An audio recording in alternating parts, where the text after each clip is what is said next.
This month, I helped my client sell this house in Houston, Texas.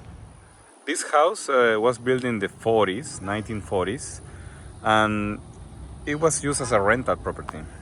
It's located close to the heights, so the best use for this land is to build new townhomes or new houses. The lot is 24,000 square feet.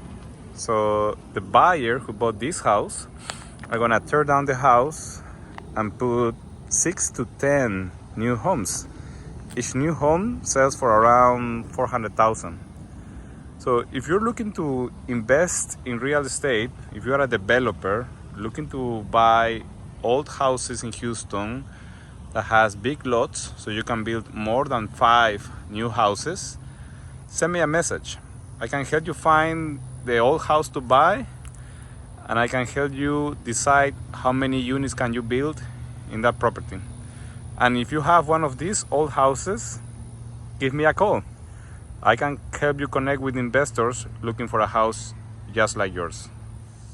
This is an example of some houses that were recently built just a block away from the other house. So in this area, there's a lot of new developments.